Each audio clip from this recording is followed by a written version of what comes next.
Hey everyone, ready for another deep dive? Always ready. Awesome. So today we're tackling something I think we all take for granted. Mm-hmm. Those jeans you're probably wearing right now. Yes, a wardrobe staple for sure. Seriously though. Right. I mean, you guys sent in some really interesting stuff for this one. Oh, yeah. Yeah. An excerpt from a paper called A Global Story of Stuff caught my eye. Sounds intriguing. Yeah, and then there's this Wall Street Journal article about fast fashion, I think I saw that one. and even a documentary called River Blue. River Blue. Okay, now I'm really curious. Yeah, this one is about the environmental impact of the fashion industry. Heavy stuff. No kidding. But that's why we're here, right? To dig deep. Exactly. So let's get those thinking caps on. And yeah, let's unravel the surprising journey behind our jeans. Sounds like a plan. Okay, so first things first. Okay. Jeans, they're like the ultimate symbol of casual cool, right? Pretty much everyone owns at least one pair. I practically live in mine. Same here. But here's the thing that kind of blew my mind. What's that? Making a pair of jeans isn't exactly a simple process. I guess I never really thought about it. Right, like a global story of stuff really emphasized this point. Okay, how so? Well, it turns out creating those genes involves a whole global network. Ah, the spatial reach they were talking about? Yes, exactly. It's crazy to think about it like that. It is. You just slip on your jeans and you don't really think about all the connections involved. Right. It's like a hidden world. It really is. So where does this global journey even begin? Well, it all starts with the raw material cotton. And the U.S. is like a major player in that, right? Oh, yeah. The U.S. is the biggest cotton exporter, actually. Really? Yep, they supply over a third of the world's cotton. Wow. I had no idea we were that big in the cotton game. It's kind of surprising, isn't it? It is. So all that American-grown cotton could potentially end up in my jeans. It's definitely possible. Huh. That's pretty cool. But then from those cotton fields, the journey continues to factories, mostly in places like China, Bangladesh, and Vietnam. Those are like the denim production hubs. And that's where the raw cotton is transformed into the fabric we know and love. Right. Weaving, dyeing, finishing. It all happens there. A global story of stuff. Also touched on a bit of a darker side to all of this, though. Oh, right. The historical and economic context of cotton production. Especially in developing countries. Yeah, things get complicated when you start looking at the legacy of colonialism. So you're talking about like how those countries were impacted by colonial powers? Exactly, and those impacts still linger today. I'm not sure I totally follow. Okay, so think about it this way. Countries in Africa, for example. Which are big cotton producers. Right, they often face economic challenges because of how their economies were shaped by colonial powers. So they're growing the cotton, but not necessarily benefiting from it. Right, it can be a bit of a vicious cycle, and often large corporations come in and basically control the cotton production in these regions. And that doesn't always end well. Right, a global story of stuff definitely hinted at that. Like exploitation and stuff. Right, the profits often flow out of the producing countries, leaving behind environmental and social problems. It's almost like the low price tag is hiding some uncomfortable truths. It makes you think, doesn't it? It really does. So it's not just about the journey of the jeans, but also about who's paying the real cost. Yeah, the environmental impact, the human cost, it's all part of the story. And we haven't even gotten to the environmental impact yet. Oh yeah, denim production is pretty resource intensive. From the weaving to the dyeing to the packaging, every step has its own set of consequences. That's for sure. I remember watching the River Blue documentary. Oh yeah, that was a powerful one. They showed those rivers in China turning blue from the dye runoff. That was a shocking image. Seriously. And then there are the health risks for the workers in those factories. Yeah, they're exposed to all sorts of harmful chemicals. The American Journal of Environmental Science and Engineering had a whole article on that. Yeah, skin problems, hypertension, even more serious conditions. It's kind of crazy when you think about it. What's that? We're talking about a global industry with a pretty heavy footprint. Both environmentally and socially. But then you walk into Walmart and see a pair of jeans for like $10. It does make you wonder. Like, how is that even possible considering everything we just talked about? Well, Annie Leonard addresses this in The Story of Stuff. She's awesome. She is. She talks about how the true cost of cheap goods is often hidden. We see that low price tag, but not the damage behind it. Yeah, the environmental damage, the exploitation of workers, it's all hidden. It's like we're buying these jeans completely blind to the full story. It's a tough reality to face. And then, to make things even more complicated, you've got the whole media and marketing machine. Oh yeah, they're constantly pushing us to buy the latest trends. It's like we see some celebrity wearing designer jeans and suddenly we need a new pair too. And the brands are making millions in profits. Like Levi's, they're raking it in. It's this constant cycle of buying and consuming. Stiglitz actually calls this overconsumption, right? He does, and he argues that it's a major contributor to climate change. It makes you question how much of our denim buying is actually driven by need versus being influenced by trends and marketing. That's a really good point. So we've talked about the global journey of our jeans, the hidden costs, the influence of marketing. Hmm. But what happens at the end of that journey? Good question. What happens when we're done with our jeans? Well, unfortunately, most of them end up in a landfill.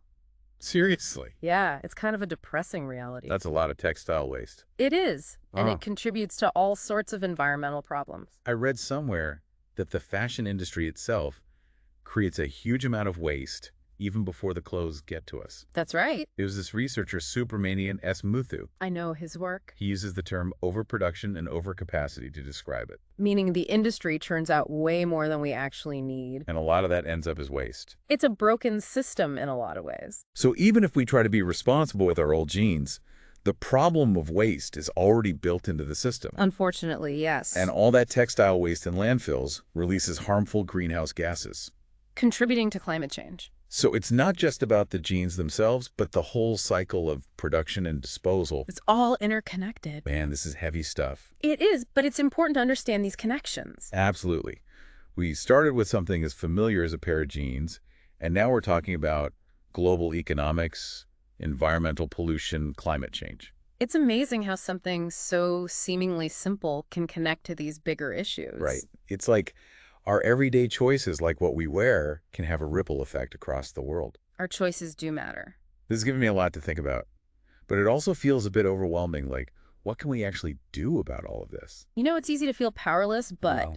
it's easy to feel powerless, but there are things we can do as individuals to lessen our impact. Okay, so let's get into that. What are some things we can actually do? Well, I think the first step is really changing how we think about clothes. We've gotten so used to this fast fashion mindset. Buying cheap clothes, wearing them a few times, and then tossing them. Exactly. It's all about instant gratification and keeping up with trends. Yeah, I'm definitely guilty of that. Mm. But how do we break out of that cycle? It takes a bit of conscious effort, but it starts with asking yourself some questions before you buy something new. Like what kinds of questions? Well, for starters, do I really need another pair of jeans, or am I just being swayed by a sale or a trend? That's a good one. And will these jeans bring me joy for years to come, or are they just going to end up forgotten in my closet after a few months? Yeah, sometimes I buy things just because they're on sale and then I never actually wear them. It happens to all of us. But if you do decide you need new jeans, there are some things you can do to make more sustainable choices. Okay, like what? For one, look for brands that are transparent about their practices and prioritize ethical and sustainable production. I've seen some brands advertising things like organic cotton or recycled materials. Is that the kind of thing you're talking about? Absolutely. There are some really cool brands out there using organic cotton, which reduces the need for harmful pesticides. And they're experimenting with innovative dyeing techniques that use less water and fewer chemicals. So it's about doing a little research and being a more informed shopper. Exactly. What about secondhand clothing? Is that a good option? Secondhand is fantastic. Thrifting is a great way to find unique pieces and give clothes a second life, all while keeping them out of landfills. I love going to vintage shops. Yeah. It's like a treasure hunt. Right. And it feels good knowing you're not contributing to the demand for new production. Totally. And when it does come time to get rid of your old jeans, what then? Think about donating them or finding ways to upcycle them into something new. Ooh, upcycling. I've seen some really creative DIY projects online for turning old denim into bags, rugs, even wall art. Right. There are so many possibilities. It's about getting creative and thinking beyond the traditional buy it, wear it, toss it mentality. I like that seeing clothes as resources. It's a whole different way of thinking about fashion. Instead of seeing clothes as disposable, we need to start seeing them as resources that can be reused and repurposed. But what about the fashion industry as a whole? What needs to happen there? There definitely needs to be a systemic shift. Like what kinds of shifts? Well, we need to hold brands accountable for their environmental and social practices. And how do we do that? Supporting companies that are making genuine efforts towards sustainability is a good start. It sends a strong message. And what about the companies that aren't doing enough?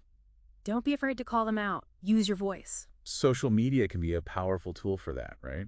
Absolutely. Sharing information about ethical brands or putting pressure on companies to be more transparent. Consumers have a lot of power if we use it. Exactly. If enough people start demanding transparency and sustainability, brands will have to listen. So what you're saying is we're not just powerless bystanders in this whole fast fashion system. Not at all. We have the power to make a difference through our choices. I'm feeling a little more hopeful now. It's good to know there are things we can do. There are always things we can do. And remember, even small actions, when multiplied by millions of people, can have a big impact. So true. So as we wrap up this part of our deep dive, what's the key takeaway for our listeners? I think the most important thing to remember is that your jeans are more than just a piece of clothing. They represent a complex web of global connections, environmental impacts, and human stories. And understanding that story can empower us to make more conscious choices. Choices that can contribute to a more sustainable and just fashion industry? Exactly. It's like those genes become a symbol of our interconnectedness and the impact of our choices. That's a great way to put it. This has been such an eye-opening conversation. It's really made me think differently about my own relationship with clothes. I'm glad to hear that. Well, we've covered a lot of ground in this deep dive, from cotton fields to factory floors, from global economics to environmental impacts. We've really unraveled the hidden story behind those jeans you're wearing. And we've explored ways we can make a difference, both as individuals and as a collective. Remember, awareness is the first step towards change. We'll be back in a moment to wrap up our deep dive and leave you with some final thoughts to ponder. You know, it's funny, the thing that's really stuck with me through all of this What's that? is that idea of like connection. Yeah. Like how even something as simple as a pair of jeans can link us to cotton farmers like halfway across the world, Right. to the workers who like stitch them together, Yeah. even to the health of a river in China. It really shows how interconnected we all are, doesn't it? Yeah. Like our choices here can have ripple effects we don't even realize. Absolutely. And that's both, Yeah? a bit daunting and also like incredibly empowering. How so? Well, it's daunting to think that something as small as like buying a pair of jeans Yeah. can have negative consequences. Right. But it's also empowering to know we can make choices that have a positive impact. I like that perspective. It's not about being overwhelmed by the problem, but focusing on what we can control. Right. Like focusing on our own agency. So as we wrap up this deep dive, Okay. what's one final thought you want to leave our listeners with? Let me see. Something to think about as they go about their day. Okay. How about this? The next time you put on your jeans, just take a moment Okay. to consider the journey they've been on. Like, remember the hands that touched them, the resources that went into making them, Yeah. the impact they'll have, even after you're done wearing them. Wow. And ask yourself, like, what choices can I make to honor that whole story? That's powerful. It's like those genes become a symbol of our interconnectedness and the impact of our choices. Exactly. And hopefully that awareness can like spark a ripple effect of its own, I hope so. leading to, more mindful consumption, Yeah. more responsible production, and ultimately a more sustainable and just world. Couldn't have said it better myself. And to our listeners, we want to hear from you. Yeah. What resonated with you? What questions are still swirling around in your head? Yeah. Feel free to share your insights with us. We love hearing from you. And if this deep dive has like sparked your curiosity about other hidden stories, Yeah. let us know. We're always on the lookout for new topics to explore. Always. So until next time, Yes. keep those deep dives Let's going going. in your jeans or wherever else your curiosity leads you.